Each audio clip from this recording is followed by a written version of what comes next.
NHM অর্থাৎ রাষ্ট্রীয় স্বাস্থ্য মিশন কারিগরি কর্মচারীদের 3 দিবসীয় কর্মবিরতি আজ থেকে শুরু। স্বাস্থ্য বিভাগে পরিষেবা ব্যাহত করিমগঞ্জ তথা বর্তমান শ্রীভূমিতেও।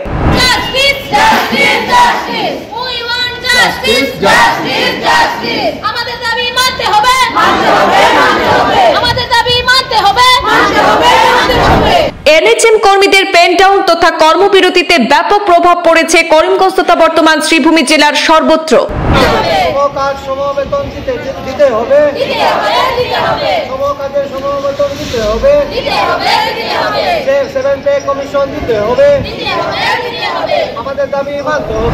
অর্ধ শতাধিক এনএচএম কর্মীদের প্রতিবাদী কর্মবিরতি নিলামবাজারেও।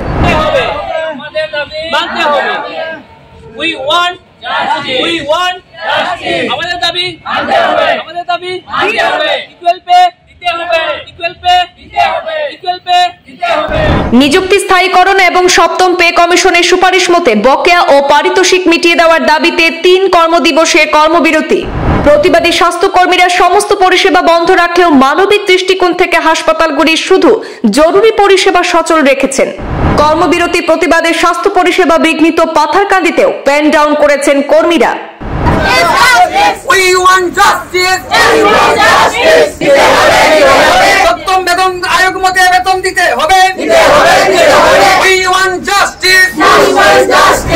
জেলার প্রত্যেকটি হাসপাতালে কর্মরত এনএচএম কর্মীরা নিজ নিজ কর্মস্থলে আন্দোলনে বসেছেন সমর্থন আম জনতার। আমাদের দাবি মানতে হবে, আমাদের দাবি মানতে হবে, ইকুয়াল পে দিতে হবে। We want justice, we want justice, দিতে হবে, সপ্তম বেতন আয়োগ মতে বেতন দিতে হবে, দিতে হবে, দিতে হবে।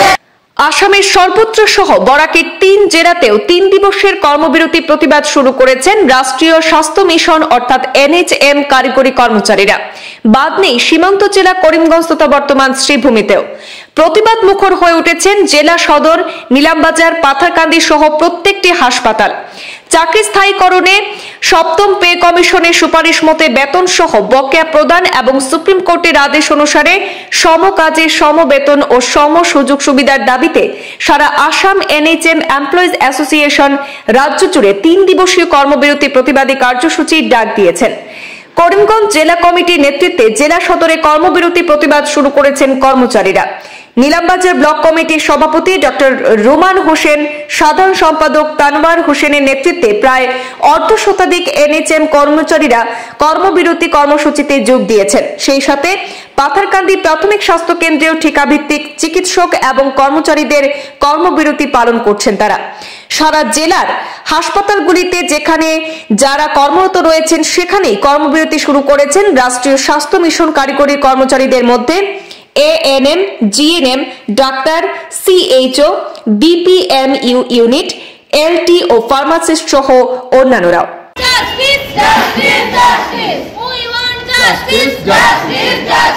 আমাদের দাবি মানতে হবে, আমাদের দাবি মানতে হবে, আমাদের দাবি মানতে হবে, ইকুয়াল পে দিতে হবে, ইকুয়াল পে দিতে হবে, ইকুয়াল পে দিতে হবে, আমাদের দাবি।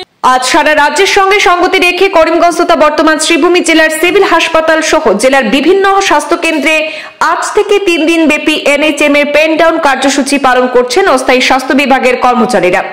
করিমগঞ্জ তথা বর্তমান শ্রীভূমি জেলার বিভিন্ন হাসপাতাল ও নিলামবাজার প্রাথমিক স্বাস্থ্য কেন্দ্র এবং পাথারকান্দি স্বাস্থ্য কেন্দ্রের চাকরি স্থায়ীকরণের দাবিতে ধর্নায় বসেছেন এনএচএম এর অধীনে থাকা কর্মচারীরা। তাদের এই কর্মবিরতি কার্যসূচি চলবে আগামী 6 মার্চ অবধি। ধর্না কার্যসূচিতে আন্দোলনকারীরা তাদেরকে বিশেষ রিক্রুটমেন্টের মাধ্যমে চাকরি স্থায়ীকরণ করতে নতুবা সপ্তম পে কমিশনের সুপারিশ মতে বেতন ও বকেয়া মিটিয়ে দেওয়া এবং সুপ্রিম কোর্টের আদেশ অনুসারে সম কাজে সম বেতন ও সমান সুযোগ সুবিধা প্রদানের দাবি তুলেছেন।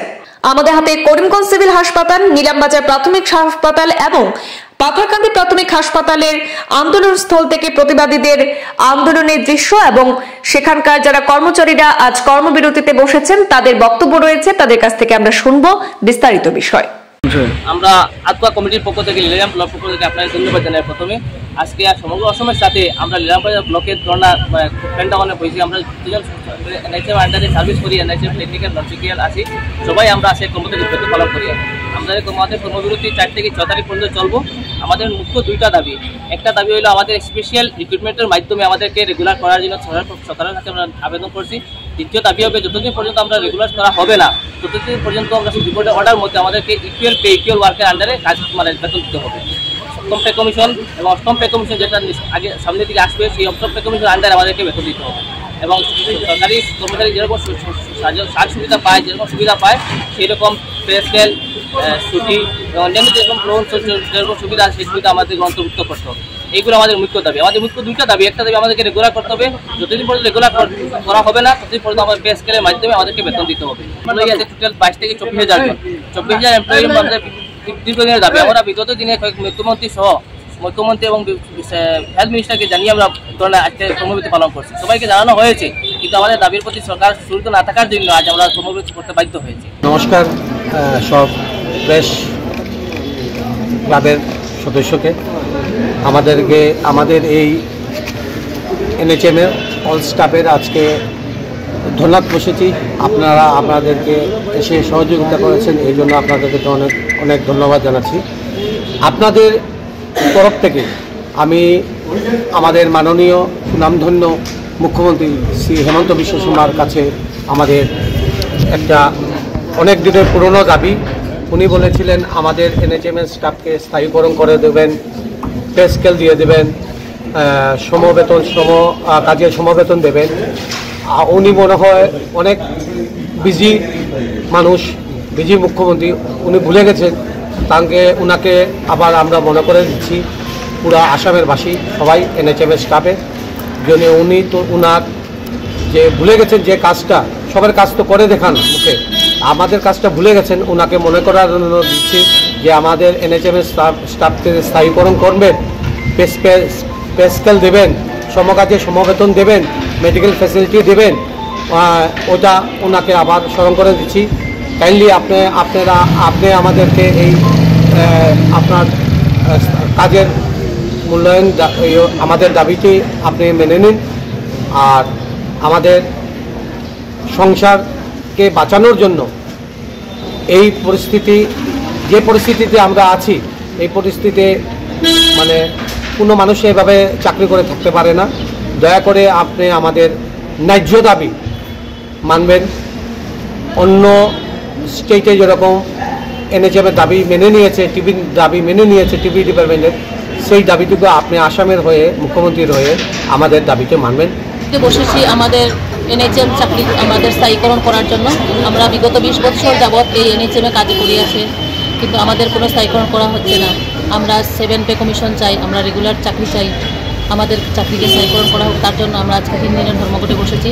4, 5, 6, 3 দিন আমরা এই কাজে সমবেতন আমরা চাই সরকারের কাছে। আমরা এটাই দাবি করি যে আমাদের চাকরিকে স্থায়ীকরণ করা হোক, আমাদেরকে সমকাজে সমবেতন দেওয়া হোক, আমাদেরকে 7 পে কমিশন দেওয়া হোক, আমাদেরকে চাইল্ড কেয়ার লিভ দেওয়া হোক। আমরা বিগত 20 বছর যাবৎ আমরা এনএচএমে কাজ করে যাচ্ছি, কিন্তু আমাদেরকে সরকার বলেছে যে আমাদেরকে স্থায়ীকরণ করা হবে, কিন্তু এখন পর্যন্ত সেটা আমাদের দাবি পূরণ হয়নি। আমরা সেই দাবি নিয়েই বসেছি। আমাদের পেয়ে যাচ্ছি, কিন্তু এনএচএম আমরা স্যালারি পেয়ে যাচ্ছি, কিন্তু রেগুলারেশন আমরা যেরকম কাজ করি সেম আমাদের রেগুলার যারা চাকরি করে ওরাও সেম কাজ করে। আমরা সমকাজে কেন আমরা সমবেতন পাই না, সেটাই আমাদের দাবি। ওরা যেরকম শিফটিং ডিউটি করে সেম আমরাও সেই ডিউটি করা যায়, কিন্তু আমরা সেই বেতন পাচ্ছি না, সেই ছুটি পাচ্ছি না, সেই বেতন পাচ্ছি না, আমরা সেই সুবিধাগুলো পাচ্ছি না। আমরা জায়গাতে ওরা কাজ করে, কিন্তু ওরা সেই সুবিধাগুলো পায়, কিন্তু আমরা সেই সুবিধাগুলো পাই না। সেই জন্য আমরা সেই দাবিতে বসেছি যে আমাদেরকে কেন তারপর আমাদের যেমন রেগুলার যারা আছে ওরা বাচ্চাদের পড়াশোনার জন্য চাইল্ড কেয়ার লিভ পাচ্ছে, বাচ্চা অসুস্থ হলে ছুটি নিতে পারছি, কিন্তু আমরা এত ছোটো ছোটো বাচ্চা করে রেখে আসছি। 5 মাস 6 মাস পরে আমাদের জয়েন করতে হচ্ছে ডিউটিতে। ওরাও সেম 6 মাস পরে, কিন্তু ওরা জয়েন করার পরে ওরা 1 বছরের জন্য চাইল্ড কেয়ার লিভ নিতে পারে, কিন্তু আমরা পারি না। আমাদেরকে বাচ্চা ঘরে রেখে অসুস্থ রেখে আমাদেরকে ডিউটি করতে হয়, কিন্তু সেটাই আমাদের সরকারের কাছে দেবে যে আমরা কি এমন দোষ করলাম যে আমরা সেই সুবিধাটা আমরা পাচ্ছি না। পাথারকান্দি ব্লক পিএইচসির শিবভূমি জেলার এনএইচএমের বিভিন্ন ক্যাটাগরির doctor, CHO, ANM, GNM, pharmacist, আমার ব্লকের এনএইচএম ম্যানেজারিং পোস্টের অনেক আছেন। আমরা 2006 ইংরেজি থেকে এনএইচএমে কাজ করে আসছি। অনেক দফা আমাদের আন্দোলনের মাধ্যমে সরকার পক্ষ থেকে প্রতিশ্রুতি দেওয়া হয়েছিল যে আমাদের এই দাবি দেওয়া নিয়ে চিন্তা ভাবনা করবেন। 2016 ইংরেজিতে আমাদের তৎকালীন স্বাস্থ্যমন্ত্রী বর্তমানের মুখ্যমন্ত্রী হিমন্ত বিশ্ব শর্মা মহোদয় বলেছিলেন যে 2016 ইলেকশনে যদি সরকার গঠিত হয় প্রথম ক্যাবিনেটেই তিনি আমাদেরকে রেগুলার করার চিন্তাধারা করবেন। কিন্তু আজ পর্যন্ত এই আমাদের মূল যে দাবি আমাদের রেগুলারাইজেশন স্থায়ীকরণ এটা আজ পর্যন্ত হয়ে ওঠেনি, বড় দুঃখের বিষয়। এরপরে তিনি বলেছিলেন যে রেগুলারাইজেশন একটা বড় প্রসেস, এটা একসঙ্গে এত এনএইচএম কর্মীদেরকে রেগুলার করা সম্ভব নয়। আমরা পর্যায়ক্রমে সিনিয়র বেসিসে যারা 10 বছর অতিক্রম করেছে এদেরকে প্রথম দফায় দফায় পার্মানেন্ট করা হবে। কিন্তু প্রতি বছরই যখন রিক্রুটমেন্ট হয় আমরা দেখতে পাই কি নতুন নতুন স্টাফদেরকে সরাসরি পার্মানেন্ট পোস্টে নিয়োগ করা হচ্ছে। আমাদের এনএইচএম স্টাফদেরকে এই পোস্ট ক্রিয়েশন যে সময় রিক্রুটমেন্ট হয় এনএইচএম থেকে 2 জন বা 3 জন আস্থার ডিস্ট্রিক্টের মধ্যে পায় আর সব নতুন কর্মচারীদের নিয়োগ করা হয়। তারপরে আমাদের এটাই আমাদের বড় দুঃখের বিষয়। আমরা অনেকবার আন্দোলনে সামিল হয়েছি। আমাদের তৎকালীন স্বাস্থ্যমন্ত্রী বর্তমান মুখ্যমন্ত্রী হিমন্ত বিশ্ব শর্মা মহাশয় বলেছিলেন আমাদের যতদিন পর্যন্ত রেগুলারাইজেশন করা হচ্ছে না ততদিন পর্যন্ত আমাদের 7th পে কমিশন ফ্যাসিলিটিটা দিয়ে যাবেন। কিন্তু আজ পর্যন্ত আমরা এই 7th পে কমিশন ফ্যাসিলিটিটুকু পাইনি। 2026-এ 8th পে কমিশন শুরু হতে চলেছে, আমরা এখন পর্যন্ত 7th পে কমিশন ফ্যাসিলিটিটুকু পাইনি। নিতান্ত হাতে গোনা কিছু পারিশ্রমিক টাকার বিনিময়ে আমরা দিন রাত এক করে কাজ করে যাচ্ছি। এক একজন আমাদের সহযোগিতাকে এক একজনকে 5টা 6টা পোর্টালে রাত 12টা পর্যন্ত কাজ করতে হয়, দিনও 3টা 4টা পর্যন্ত সব কাজ করে তারপরে 4-5টা পোর্টালে কাজ করতে হয়। আমাদের নিতান্ত পারিশ্রমিক দেওয়া হয় আর আমরা কাজ করতে হয় চূড়ান্ত। এর প্রতিবাদে আমাদের আন্দোলন আমাদের চাকরি নিয়মীকরণ মানে স্থায়ীকরণ, 7th পে কমিশন ফ্যাসিলিটি দেওয়া, তারপর আমাদের বিভিন্ন যে পার্মানেন্ট যারা স্থায়ী পদের নিযুক্তপ্রাপ্ত যারা স্টাফ আছেন তারা যে সুযোগ সুবিধা পান। আমরা আজ পর্যন্ত হাউসিং লোন পাই না। সরকার থেকে একটা নোটিফিকেশন দেওয়া হয়েছে যে এনএইচএম স্টাফদেরকে হাউসিং লোন দেওয়া হবে, কিন্তু বেশিরভাগ ব্যাংকে এই ফ্যাসিলিটিটা দিচ্ছে না।